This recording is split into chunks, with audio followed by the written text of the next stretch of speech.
Sagittarius.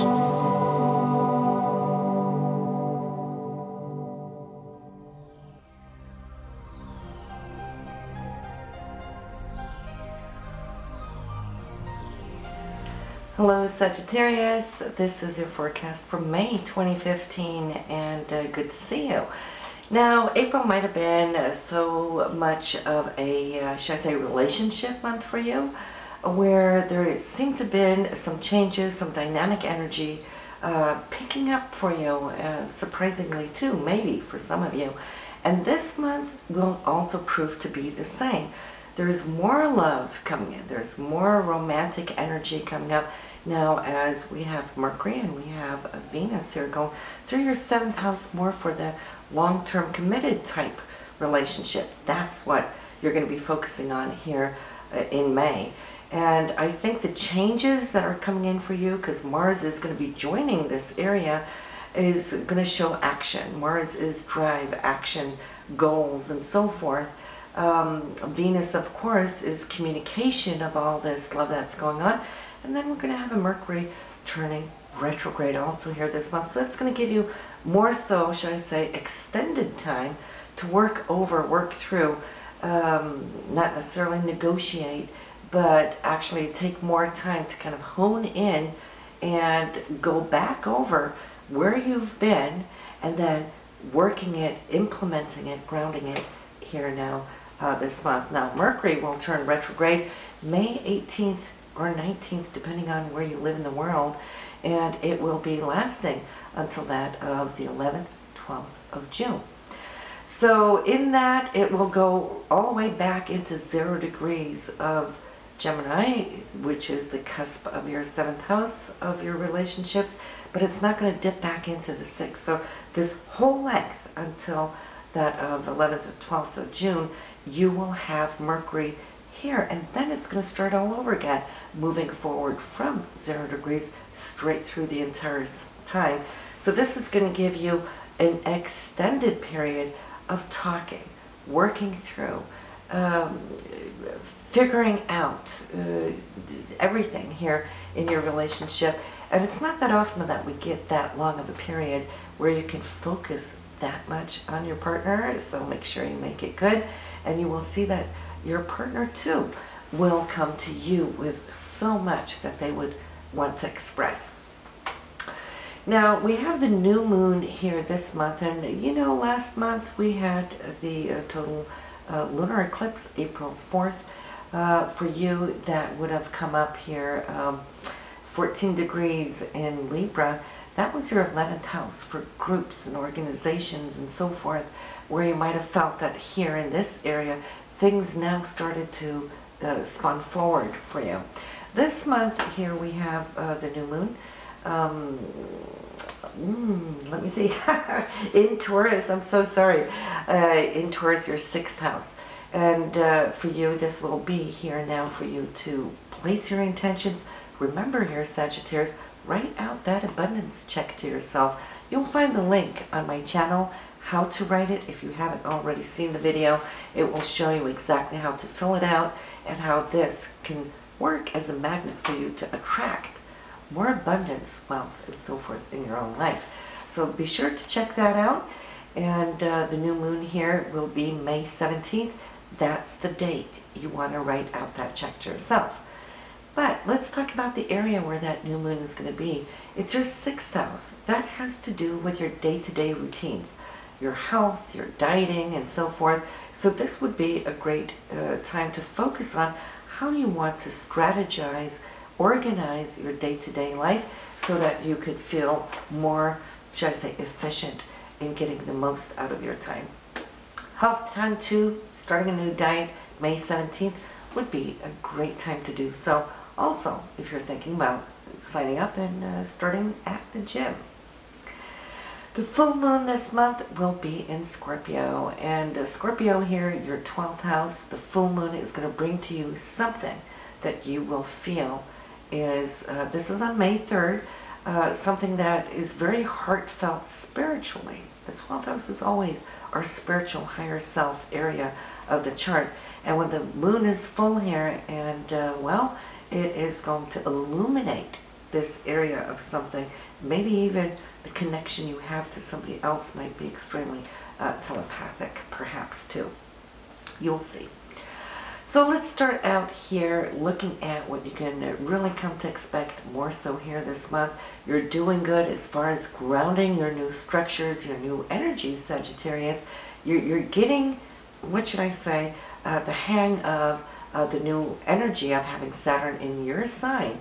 And it really means that you're reaching for those goals, those dreams, those aims that maybe for many years you've been longing for is now just like within reach. So, you know, keep up that good work. It's looking excellent. I feel it's a time for you, regardless of your age, whether you're 15 or you're 75, it is a maturing cycle of new things coming into your life that you're going to be able to embrace, incorporate, and also grow with, because this foundation is what you're going to be bringing forward for the next 28 years. So it's an important phase of your life right now. We have, as I mentioned, Venus in Gemini. Gemini is a communicator. It talks, it shares. And so here, at least for a little bit, until the 8th, you will see that that communication of those heartfelt emotions may be very much so at the forefront. Then it's going to dip into the next sign, ingressing into Cancer.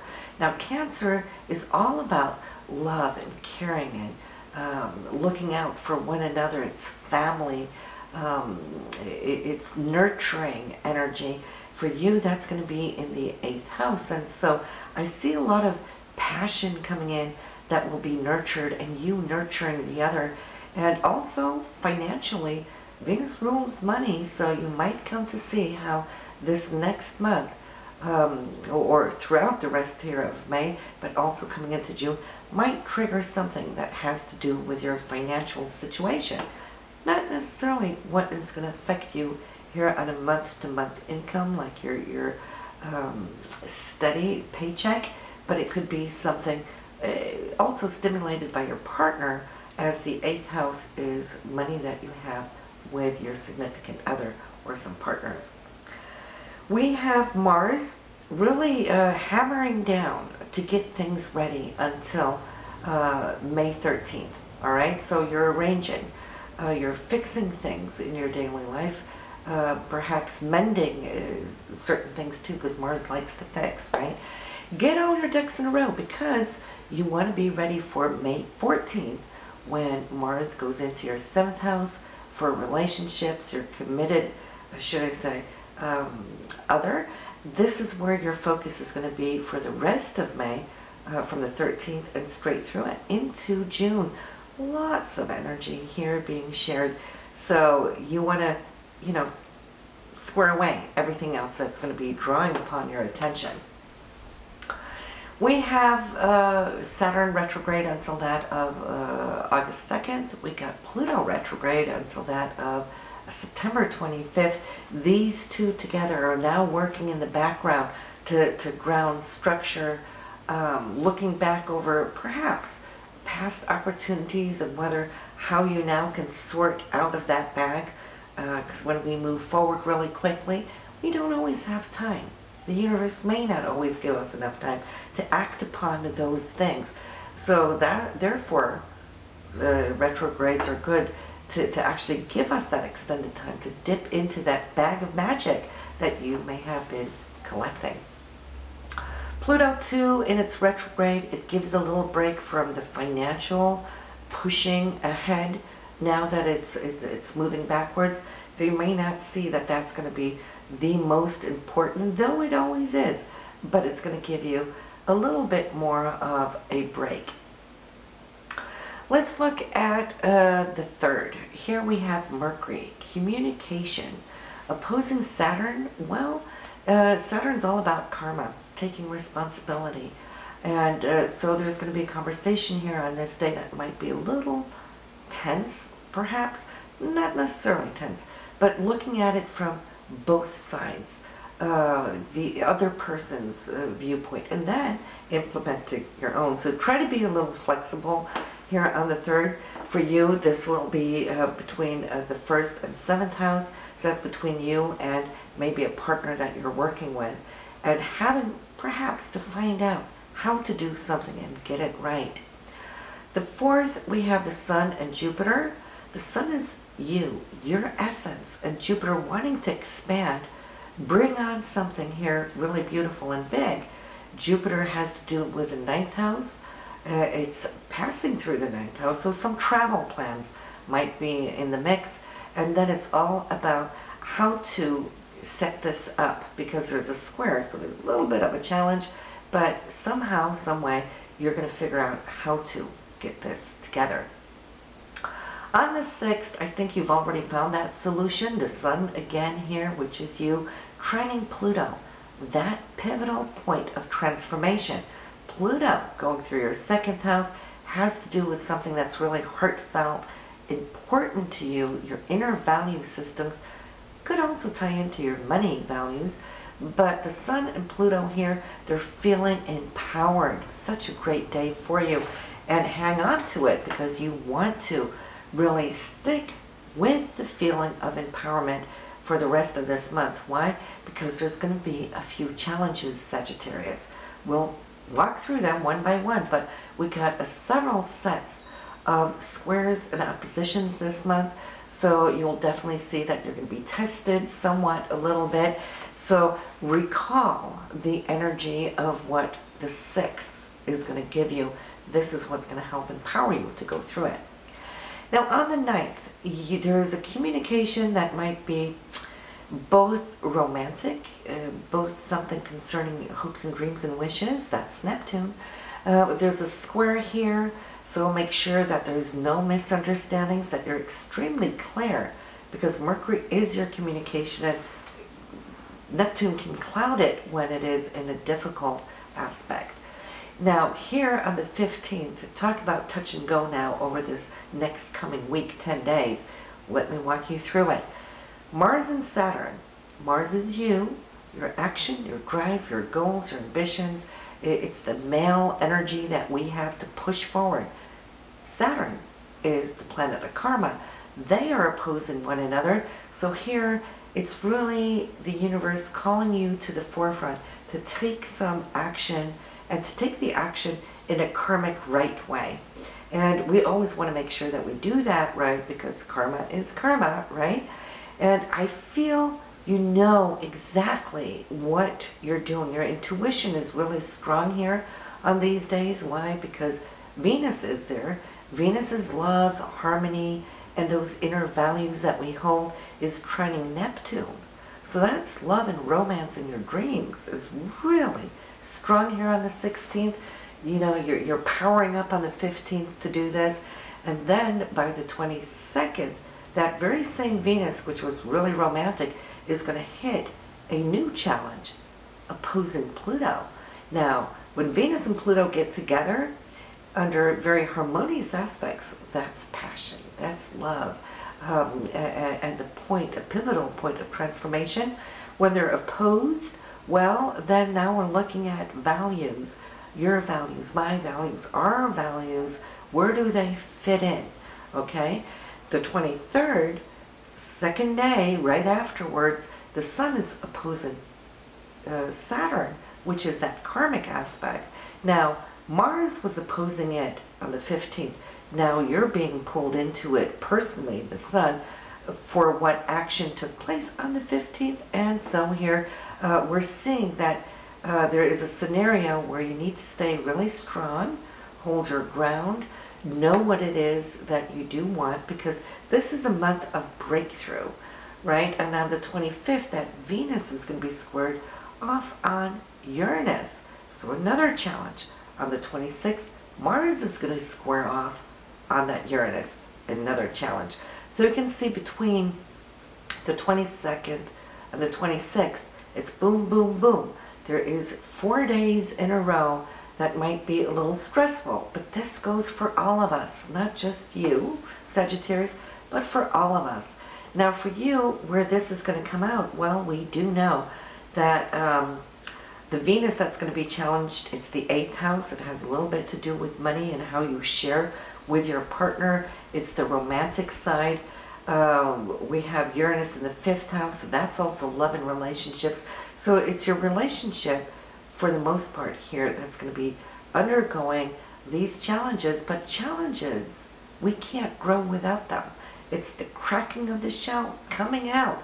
It's that little bird coming out now to grow new areas in your life. So as long as you're aware of, then challenges can be a really good thing to get you to that next level, okay? So just you wait and see what's coming up in June as a result of what's taking place here now in May. So it's definitely an exciting time. Politically too, we got to look at the world picture. When we have some of these aspects going on, we may see things out in the world also being challenged, even down to the tectonic plates, all right? Now on the 27th, okay, you've just come through those 4 days. Now Mercury and Mars are conjunct. This is you, what you're working on, and communicating it in an energetic way, okay, really pinpointing. It is going to be in the 7th house for you, Sagittarius, so that's the area of your relationships, your marriage, and so forth. So you're standing really strong upon voicing where you're at, and probably also what you feel, perhaps expressing to your partner what you've just come through, right? So this is nice. And then you're coming throughout the rest of the month, 27th through 31st, with another couple of squares to Neptune.